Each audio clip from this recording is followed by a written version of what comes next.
পাছত আমি এতিয়া যাওঁ খুনিটিৰ ওচৰলৈ। ইতিমধ্যে খুনিটিৰ সন্মুখত গৈ ধ্ৰুৱই যেতিয়া কান্দিবলৈ আৰম্ভ কৰিলে, মাকেও তেতিয়া খুব দুখ কৰিছে। দেহি ঐ, মাকে দুখ কৰাৰ পিছত আমি কি কৰিম? আমি হ'লে কি কৰিম? ধৰি ল'লো আপোনালোকৰ জনেও দুগৰাকী আনা। এবাৰ মনত ভাবি লওক, সঁচাকৈ নাভাবিব, সঁচাকৈ ভাবিলে আমাৰ ঘৰত গণ্ডগোল লাগিব। এবাৰ মনত ভাবি লওকচোন, দুগৰাকী সতিনী আছে, এগৰাকী সতিনীয়ে নিজৰ ল'ৰাটোক দেউতাকৰ কোচত উঠিবলৈ দিলে আৰু আপোনাৰ যেনিবা খেদি পঠিয়াই দিলে। এতিয়া আমি হ'লে কি কৰিম? ময়ো লৈ লৈছোঁ বাৰু আপোনালোকৰ, ময়ো যেনিবা কোনোবা এজনৰ মই পত্নী বুলিয়ে ভাবি ল'লোঁ আৰু মোৰো যেনিবা এগৰাকী সতিনী আছে। সতিনীৰ পুত্ৰক কোলাত ল'লে আৰু মোৰ ল'ৰাটোক খেদি পঠিয়াই দিলে। এতিয়া মই কি কৰিম? আপোনালোকে কি কৰে নাজানো, মই চিধাচিধি কৰি দিম।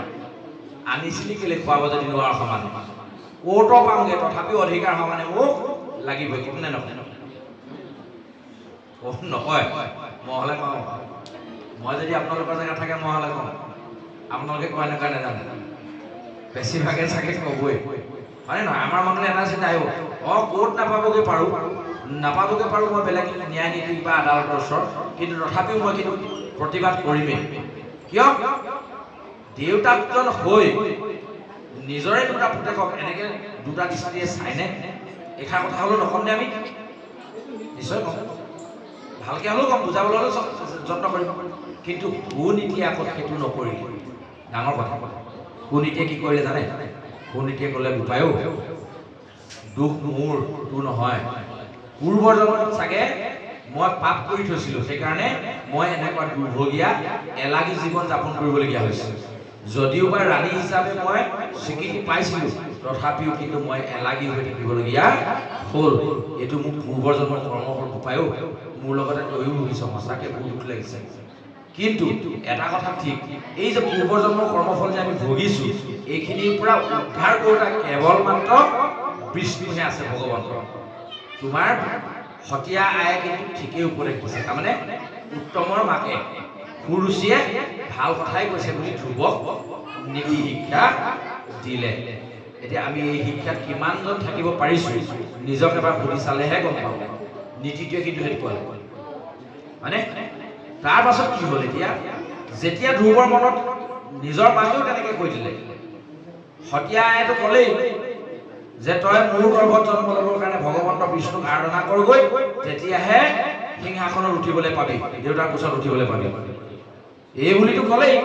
নিজৰ মাকেও যেতিয়া সেই বুলি ক'লে, কোৱাৰ লগে লগে ধ্ৰুৱৰ মনত এটা সাঁচ পৰি গ'ল যে তেওঁ যিকোনো প্ৰকাৰে ভগৱান বিষ্ণুক আৰাধনা কৰিবই। এতিয়া ডাঙৰ কথাটো হ'ল কি, 5 বছৰীয়া ল'ৰাটোৱে ভগৱন্তক কেনেকৈ আৰাধনা কৰিব লাগে একোৱেই নাজানে, কিন্তু তথাপি মনত লাগি গ'ল। চাবচোন, শিশুসকলৰ চিত্ৰত লাগিলে বৰ বেলেগকৈ লাগি যায়, একান্ত চিত্ৰ। কিয় কৈছোঁ জানে নাই? আপোনাৰ ভাবে 5 বছৰীয়া ল'ৰা এটা কেতিয়াবা এই মেলাবোৰ চাবলৈ লৈ যাবচোন, আৰম্ভণিতে সোমাওঁতেই সি যেনিবা এটা পুতলা পচন্দ কৰিলে, পুতলাটো তাক লাগে। আপুনি ক'লে ৰ'বাচোন চাই লওঁ আৰু দুটামান কিজানি ইয়াতকৈ ভাল পাওঁ, এই বুলি আপুনি গোটেই মেলাখন দেখুৱাই শেষ কৰি দিলে। তাতোতকৈ সঁচাকৈ ভাল ভাল পুতলা, দামী দামী পুতলা আৰু ঢেৰ ওলালে, কিন্তু তাৰ সাহস সেইটো নালাগে, সেইটোহে লাগে প্ৰথম দোকানখনত দেখা। কেতিয়াবা এনেকুৱা হয় নে নহয়? এই ল'ৰাবোৰ একান্ত চিত্ৰত লাগি যায় আচলতে, সেইটোহে যেন পুতলা, বাকীবোৰ যেন নহয়। এতিয়া ধ্ৰুৱৰো তেনেকুৱাকৈ চিত্ৰত লাগি গ'ল যে তেওঁ যিকোনো প্ৰকাৰে ভগৱন্তক আৰাধনা কৰিব আৰু ভগৱন্তক তুষ্ট কৰি তেখেতে সুৰুচি পুতেক হ'বলৈ যত্ন কৰিব। তেওঁৰ ওচৰত অকল সেইটো কৰেই তেওঁ বিচাৰিছে। এতিয়া ধ্ৰুৱ ওলাই গ'ল ঘৰৰ পৰা। এইখিনিতে আমাক গুৰুজনাই আৰু এটা তত্ত্ব শিকাইছে। আমনি লাগিছে নহয়? নাই, সামৰিব হৈ গ'ল। ধ্ৰুৱৰ কথা আমি শেষ নকৰোঁ নহয়, এডোখৰ এডভাৰটাইজত থাকিব। এইখিনি কালি আৰু নেক্সট টাইম যেতিয়া লগ পাম তেতিয়া ক'ম। সেইকাৰণে আৰু বেছি ডোখৰ আমাৰ নাই। এবাৰ বাপসকলে পাতা উৰাব, আমি তাত সামৰিমে, বিৰাম দিম। মাত্ৰ এটা কথা ক'ব বিচাৰিছোঁ, এইখিনিত আমাৰ আৰু এটা নীতি শিক্ষা পাবলগীয়া আছে। কি জানেনে?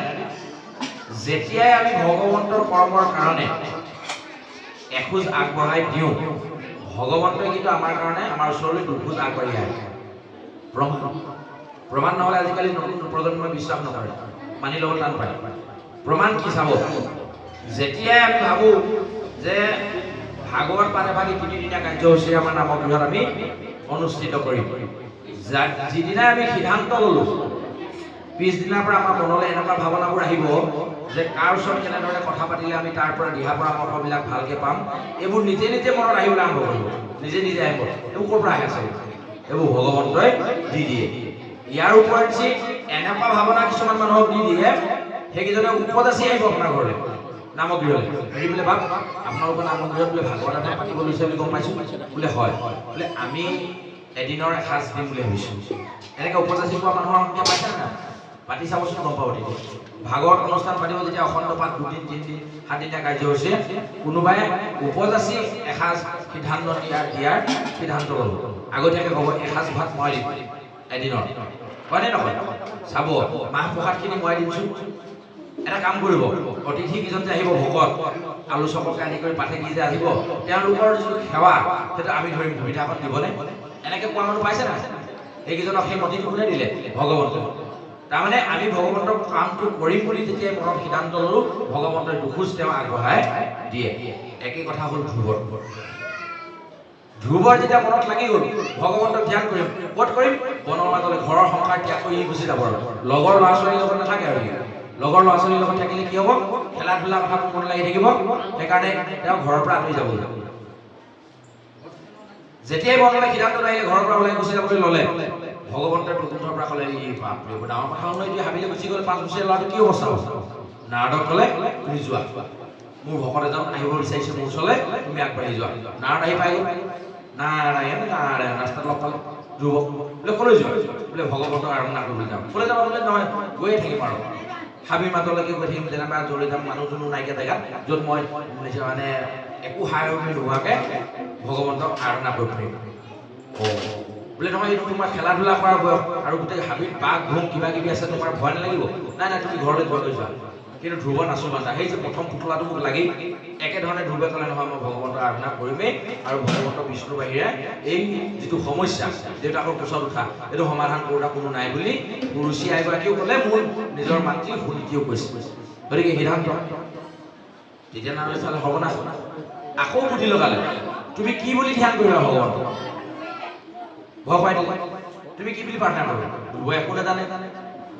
বোলে পাপ আপুনিয়ে মোক অকণমান কৃপা কৰক, যিহেতু আপুনি মোক যিকেইটা কথা সুধিলে এইকেইটা কথা সোধাৰ কাৰণে মই এটা কথা গম পাইছোঁ, আপুনি নিশ্চয় মোক এটা সুপৰামৰ্শ দিব পাৰিব।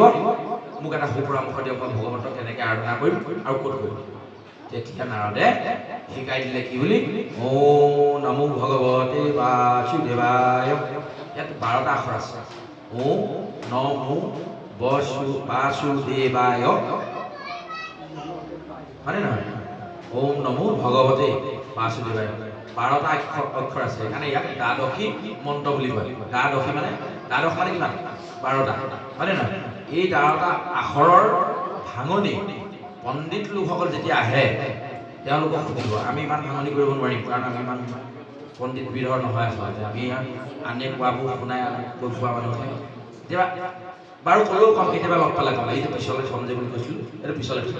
দ্বাদশী মন্ত্ৰটো কি আছে, এইটো পিছলৈ কেতিয়াবা লগ পালে কম, যে ইয়াতে চমুকে বুজি লওক যে দ্বাদশ স্কন্ধ ভাগৱতত যিখিনি মূল তত্ত্ব আছে গোটেই তত্ত্বটো কিন্তু ওম নমো ভগৱতে বাসুদেৱায়ত ভৰাই থৈছে। ইয়াত খালি আমাৰ উচ্চাৰণত অকণ গণ্ডগোল হয়, বহু মানুহে ওমটো ওম বুলি কয়, কিন্তু আপোনালোকে কিতাপখন মেলি চাব, তাত ওটোহে লিখা আছে। এ ঐ ও ঔ নাই লিখা। ঔ হ'লে ওম হ'ব, ই হৈছে তাত হেৰি এটা আছে বাৰু, চন্দ্ৰবিন্দু এটা আছে, চন্দ্ৰবিন্দু থকাৰ কাৰণে ওৰ পৰা হৈছে। ও নমো ভগৱতে বাসুদেৱায়। তাৰপৰা তেওঁ কৈ পঠালে যে তুমি অৰণ্যত যেতিয়া প্ৰৱেশ কৰিবা তেতিয়া এজোপা শিশু অশ্বত্থৰ তলতহে বহিবা। অশ্বত্থ মানে আহঁত গছ, এজোপা চাপৰ আহঁত গছৰ তলত বহিবলৈ তেওঁ পৰামৰ্শ দিলে। কিয়? বেলেগ গছৰ তলত কিয় বহিবলৈ নিদিলে?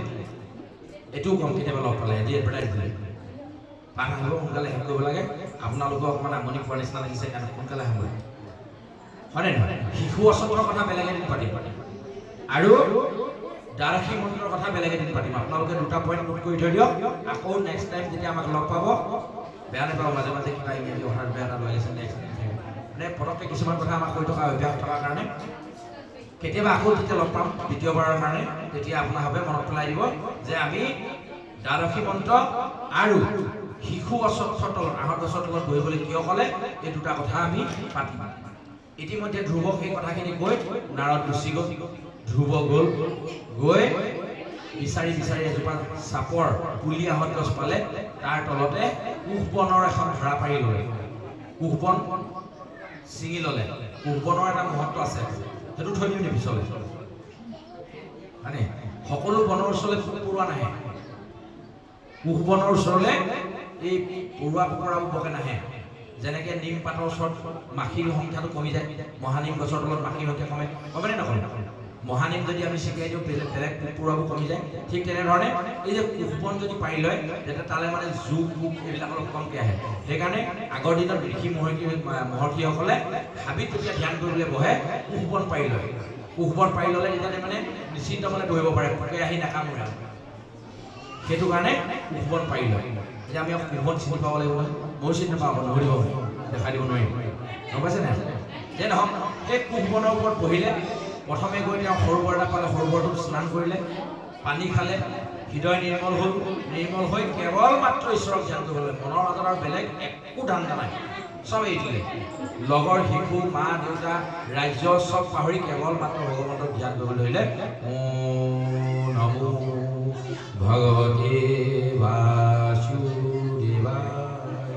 তেনেকৈ অকল অহৰ্নিশে সেই নামটোকে গাওঁতে গাওঁতে গাওঁতে গাওঁতে তেওঁ মনৰ মাজত একোৱেই নথকা হৈছিলে, অকল ঔ নমো ভগৱতে বাসুদেৱ। ভগৱন্তই চালে এই 5 বছৰীয়া শিশুটোক আৰু ইমান কষ্ট দিব নোৱাৰি, আহি সন্মুখত থিয় দিলে। ধ্ৰুৱই ভগৱন্তক লগ পালে। ধ্ৰুৱক লগ পোৱাৰ পাছত ইফালে ৰাজ্যত আকৌ ঘটনা ঘটিছে। কি? সকলো ৰজাই ৰজাক নিন্দা কৰিবলৈ ধৰিলে, উত্তান পাতক। কিয় ইমান সৰু ল'ৰাটোক এনেকুৱা ব্যৱহাৰ কৰিব লাগে? যিজন ৰজাক আমিও আমাতকৈ শ্ৰেষ্ঠ জ্ঞান কৰি আছিলোঁ, আমিও তেওঁৰ বহতীয়া হৈ আছিলোঁ, কৰ্তলীয়া হৈ আছিলোঁ, সেই ৰজাজনৰ আজি এই স্বভাৱটোত কিন্তু আমি ভাল নাপালোঁ। কেলে? ইমান সৰু ল'ৰাটোক এনেকৈ ক'ব নালাগিছিল, ওচৰত তুলি ল'ব লাগিছিল। এনেকৈ কওঁতে কওঁতে ৰজাৰ পৰা গোটেই মানুহখিনি আঁতৰি দিলে আৰু উত্তমৰ লগৰীয়াবোৰ হেৰাই গ'ল। কেলে? লগৰবোৰেও বুজি পালে যে আমাৰ এজন ভাল বন্ধু, আমি তাৰ কাৰণে হেৰুৱাবলগীয়া হ'ল। দেউতাকে তাকহে মৰম কৰে, আমাৰবোৰক নকৰে, দেখিব নোৱাৰে। সেইকাৰণে লাহে লাহে লাহে লাহে তাৰ লগৰ পৰা আমাৰবোৰ আঁতৰিব নে তাৰ? আমাৰ ল'ৰা ছোৱালীবোৰ যদি তেনেকুৱা হয় তেওঁলোকতো আঁতৰি আহিব, হয়নে নহয়? গতিকে কথাটো হৈ গ'ল কি তেওঁলোকো লাহে লাহে লাহে লাহে তাৰ পৰা আঁতৰি দিলে। যেতিয়া গোটেই মানুহবোৰ তেনেকৈ আঁতৰি দিলে, ৰজাই বাধ্যত পৰি বুজিবলৈ বুজিবলৈ পাৰিলে যে তেওঁৰ ভুল হৈছে। এই উপলব্ধিটো যেতিয়া হ'ল, তেওঁ ধ্ৰুৱৰ কথা ভাবিবলৈ ধৰিলে। এটা সময়ত জ্ঞান পাই যেতিয়া ধ্ৰুৱ উভতি আহিছে, তেতিয়া সকলো ৰজাই ভাবিছিলে, ৰাজ্যৰ প্ৰজাসকলে ভাবিছিলে ইমান অকণমানি ল'ৰাটো হাবিলে গুচি গ'ল, কি জানো যে আছে, বাঘ ভাঙে কিজানি খায়ে পেলালে, যক্ষ ৰক্ষবিলাকে কিজানি মাৰিলে। অৱশ্যে যক্ষ ৰক্ষ ওলাইছিলে কথা, যক্ষসকলে প্ৰহ্লাদক কাটিবলৈ আহিছিলে। হাবিৰ মাজত থকা যক্ষসকল, যক্ষ কাক আৰু এটা থলো পিছলৈ। এক থলো কি? ঔ নমো ভগৱতে বাসুদেৱায় মানে কি? 2 অশ্বত্থ গছ কিয় বাছি ল'লে হাবিৰ মাজত? 3 কি ক'লো এতিয়া? 3 নম্বৰ এতিয়া আৰু পিছলৈ হ'ল কি? যক্ষসকল কোন আছিলে? যক্ষসকলে প্ৰহ্লাদক মাৰিবলৈ আহিছিলে, কিন্তু ভগৱন্তৰ গুণ নাম প্ৰসিদ্ধ হৈ থকাৰ কাৰণে এই যক্ষসকলে ধ্ৰুৱৰ নোম এডালো লৰাব নোৱাৰিলে আৰু সশৰীৰে মানে উজ্জ্বল এটা দীপ্তি মুখত প্ৰকাশ হ'ল আৰু তেওঁ নিজ ৰাজ্যলৈ যেতিয়া ঘূৰি আহিলে, এই যিসকলে তেওঁক খালে, বনত কিজানি মাৰিলে বেলেগে, এই বুলি ভাবি আছিল, তেওঁক দেখাৰ লগে লগে সকলোৱে ফুল চন্দন ছটিয়াই তেওঁক আদৰি আনিবলৈ ধৰিলে। এতিয়া যিটো ল'ৰাই দেউতাকৰ কোচত উঠিবলৈ নাপালে, সেই ল'ৰাটোক সমস্ত ৰাইজে কোচত তুলি ল'লে। এটাই মাত্ৰ কথা, দুৰ্নীতিত থকাৰ কাৰণে, হয়নে নহয়? প্ৰমাণটো তাতে দিছে আমাক। আমি এনেই ধ্ৰুৱচূত্ৰ পঢ়ি থাকিলে আমাক কি হ'ব? প্ৰমাণটো কি দিলে? দেউতাৰ কোচটো বাদ দিয়ক, দেউতাৰ কোলাত উঠিবলৈ পোৱাটো বাদেই দিয়ক, যদি সুনীতিত থাকে তেতিয়াহ'লে সমস্ত পৃথিৱীৰ ৰজাই মহাৰজাকে আদি কৰি সমস্ত ৰাইজে তোমাক কোলাত তুলি ল'ব। সেয়ে ধ্ৰুৱকো হেনো পশ্চিম আকাশৰ যেতিয়ালৈকে জোন পাই থাকিব সেইদিনালৈকে ধ্ৰুৱ তৰা পশ্চিম আকাশত জিলিকি থাকিব বুলি বিজ্ঞানেও এটা আমাক জ্যোতি দেখুৱাই দিলে। আকাশত নক্ষত্ৰৰ ভিতৰত জ্যোতিষ্মান হৈ থকা নক্ষত্ৰটোৱে হৈছে উজ্জ্বল তৰাটোৱে হৈছে ধ্ৰুৱ তৰা। সেইকাৰণে ধ্ৰুৱ নামটো য'ত ত'ত ব্যৱহাৰ নহয়, যিটো অতিকে সত্য, মিছাৰ অকণমানো তাত প্ৰলেপ নাই, মিছা কথা তাত কোৱা হোৱা নাই, তাক তেতিয়া কোৱা হয় ধ্ৰুৱ সত্য। ব্যৱহাৰ ক'ত কৰিছে চব, আসন ক'ত পাইছে ধ্ৰুৱ চব, ধ্ৰুৱ সত্য বুলি ক'লে আৰু তাত আৰু সন্দেহ কৰিবলগীয়া একো নাথাকে। ধ্ৰুৱ তৰাৰ দৰে জিলিকি আছে বুলি ক'লে আমাৰো বুজিবলৈ বাকী নাথাকে। এনেকুৱা এখন উচ্চ আসন ধ্ৰুৱই পালে কেৱল নীতিত থকাৰ কাৰণে। সেইকাৰণে এয়া পাহতে আপোনাৰ হ'ব শ্ৰীচৰণত আমি উশাহ ধৰিছোঁ। আহকচোন আমিও সেই নীতি কথাৰ মতে চলি অনাগত দিনত আমি আমাৰ উঠি অহা নৱপ্ৰজন্মক সুনীতিত কেনেকৈ ৰাখিব পাৰোঁ তাৰে অকণমান প্ৰয়াস কৰোঁ। আজি অকণমান বিশৃংখল হৈছে আমাৰ মাজত, মাজে মাজে কি হৈছে আপোনালোকে নিজকে এবাৰ সুধি চাব।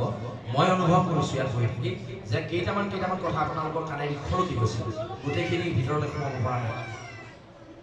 ইয়াত কিবা এটা বিজুতি ঘটিছে, হয় মই কোৱাত অসুবিধা হৈছে, নহয় পৰিৱেশটো কিবা এটা হৈ আছে, নহয় আমি ল'ৰা ছোৱালীকেইটাৰ ওপৰত বেছি গুৰুত্ব দিছোঁ, নহয় কোনোবাই কাৰোবাক আতিথ্য দি আছে সেইকাৰণে কোনোবাই কাৰোবাক চাহ অকণমান তামোলখন দিবলৈ উঠি গৈছে তাত মই মনটো দিছোঁ, সেইকাৰণে হ'লেও চাব আপোনালোকৰ মনৰ পৰা অকণমান কথা পাৰ হৈ গৈছে। এইটো মই অনুভৱ কৰিছোঁ। এইকাৰণে মই নিজক প্ৰমাণ কৰি থৈছোঁ।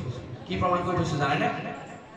এতিয়া এই যে মই প্ৰমাণ কৰি থকা কথাটো কৈ আছোঁ ন, এই কথাটো কিন্তু 100% সকলোৰে মনত নাই সোমোৱা। মই দৰকাৰ হ'লে ভিডিঅ' ৰেকৰ্ডিং কৰি আপোনালোকক দেখুৱাই দিব পাৰিম। নাই এইটো মই স্পষ্ট কৈছোঁ। কেলে আজিৰ তাৰিখত আমি এটা অনুভৱ কৰিছোঁ যে মানুহৰ সন্মুখত কথা পাতি থাকিলে তেখেতে হৃদয়ৰ পৰা কথাটো যেতিয়া অনুভৱ কৰে, তেখেতৰ মুখেদি যিটো জ্যোতি ওলাই আহে, এইটোত গম পোৱা যায় মানুহজনৰ কথাটো হৃদয়ত প্ৰৱেশ কৰিছে নে নাই। একদম প্ৰমাণ মই কেলে পালোঁ জানেনে? এদিন খুব ভাল লগা গান এটা মই শুনি আছোঁ, হেডফোন লগাই দিলে বাহিৰৰ কথা একো নুশুনি, ফুল হ'লেও বুলি মই হেডফোনত মোৰ ভাল লগা গানটো শুনি আছোঁ। হেন সময়ত আগফালেদি কোনোবা ল'ৰা দুটাই কিবা এটা কাজিয়া কৰি পিনি সেইফালেদি পাৰ হৈ গৈছে, বাৰী জেওৰা এটা লগাইছে নে কিবা এটা এনেকুৱা কৰিছে। মই ফটকৈ চালোঁ এইকেইটানো কোন, এনেকৈ বুলি চাওঁতে ইমান ফুল হ'লেও মই শুনি থকা গানটো ধুলাই পাৰ হৈ গ'ল। কি বুলি ক'লে মই গম নাপাওঁ। তাৰমানে কি, মই কাণেৰে শুনা নাছিলোঁ, আচলতে মনেৰে শুনি আছিলোঁ। মনটো যেতিয়া এই ল'ৰাটোৰ ওচৰলৈ গুচি গ'ল, মোৰ কাণৰে দি সোমোৱা ইমান ডাঙৰ শব্দৰে সোমোৱা কথাকেইটাও কিন্তু মোৰ হৃদয়ত গৈ প্ৰভাৱ নেপেলালে। এই কথাটো এটা মংগলাচৰণৰ এটা ভাল উদাহৰণ। গতিকে যেতিয়ালৈকে আমি এনেধৰণে কথা শুনিব নোৱাৰিম, যেতিয়ালৈকে হৃদয়খন মই বোকা কাগজ কৰি আনিব নোৱাৰিম আৰু শুনিবৰ কাৰণে মনটো তেনেকৈ পবিত্ৰ কৰি আনিব নোৱাৰিম, সেইদিনালৈকে আপোনালোকে নিশ্চিত থাকক ভগৱন্তৰ কৃপাৰ পাত্ৰ আমি কোনোদিনে হ'ব নোৱাৰিম। কাৰণ কেলে ভগৱন্তই আজি সকলোকে কৃপা কৰিব, তেওঁ কৃপাময়, দয়াৰ সাগৰ, কৃপাৰ সাগৰ, কৰুণা সিন্ধু। গতিকে তেওঁ সকলোকে কৰুণা কৰিব, সকলোকে দয়া কৰিব, সকলোকে কৃপা কৰিব, কিন্তু আমি সকলোৱে কৃপাৰ পাত্ৰ হ'ব নোৱাৰোঁ। সেইকাৰণে ইয়াৰ পৰা গৈ আমি দুখ পাম কিছুমানে, সুখ পাম কিছুমানে। দুখ সুখ নিজৰ কৰ্মৰ ফল বুলি কৈছে, আৰু কিছুমান দুখ সুখ পূৰ্বজন্মৰ কৰ্মৰ ফল, য'ত কোনো আমাৰ অধিকাৰ নাথাকে।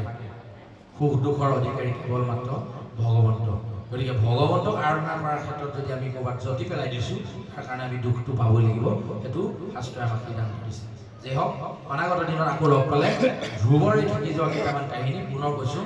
ধ্ৰুৱই অশ্বত্থৰ তলত কিয় বহিলে, ওম নমো ভগৱতী বাসুদেৱাৰ মানে ফুল সম্পূৰ্ণ অৰ্থটোনো কি, আৰু যক্ষসকল কি, যক্ষ মানে কাৰ উদাহৰণ দিছে, হাবিত যক্ষসকল কিয় থাকে, এই কথাকেইটা আমি কেতিয়াবা আকৌ লগ পালে ক'ম। এই তিনিটা কথা অনাগত দিনত আকৌ আলোচনা কৰিম বুলি বিজ্ঞাপন ভাগ আগবঢ়াই আমি আমাৰ আজি ক'বলগীয়াখিনি ইমানতে সামৰিব বিচাৰিছোঁ। অজানিতে ৰৈ যোৱা সমস্ত প্ৰতি অপৰাধ আপোনাভাৱে নিজৰ ভিতৰত আখৰ দাগ বুলি মাৰ্জনা কৰিবৰ কাৰণে সবিনয়ে আপোনাসৱৰ চৰণত আমি সেৱা ধৰিছোঁ। কোনো কাৰণতে আমাক এনেধৰণে ভাবি নল'ব, এই কালি পৰহি ল'ৰা হৈ ইমান ডাঙৰ ডাঙৰ কথা কৈছে, এনেকৈ নাভাবিব। আমি এনেকৈ ক'বলৈ যত্ন কৰা নাই, আমি ক'ব বিচাৰিছোঁ নিজক বান্ধিবৰ কাৰণে। আপোনাসৱৰ আগত এনেকৈ ডাঙৰকৈ কৈ অনাগত দিনত এই কথাকেইটা যেতিয়া মই নিজে মানি নচলিম, তেতিয়া মোতকৈ পাপী চাগে পৃথিৱীত কোনো নাথাকিব। সেইকাৰণে নিজক সেই জেগাত বান্ধিবৰ কাৰণে আপোনাসৱৰ আগত এনেকৈ কথাবোৰ ক'বলৈ আৰম্ভ কৰিছোঁ। যিমান পাৰোঁ জেগালৈ আনিবলৈ চেষ্টা কৰিছোঁ, কাৰণ কেলৈ ত্যাগ অবিহনে ভগৱন্তক লগ পোৱাটো ভকতৰ সম্ভৱ নহয়। ভকতৰ আটাইতকৈ ডাঙৰ বস্তুটোৱে হৈছে ত্যাগ। অকল ভকতৰে নহয় ছাত্ৰৰ ক্ষেত্ৰতো একেটাই কথা যিদিনা ছাত্ৰটোৱে ৰাতিপুৱাৰ ভাল টোপনিকণ ত্যাগ কৰিব নোৱাৰিব গধূলি সোনকালে হোৱাৰ টোপনিকণ ত্যাগ কৰিব নোৱাৰিব লগৰ ল'ৰাৰ লগত খেলিবলৈ যোৱাৰ মনটো ত্যাগ কৰিব নোৱাৰিব তেতিয়ালৈকে তেওঁ এজন কেতিয়াও ভাল ছাত্ৰ হ'ব নোৱাৰিব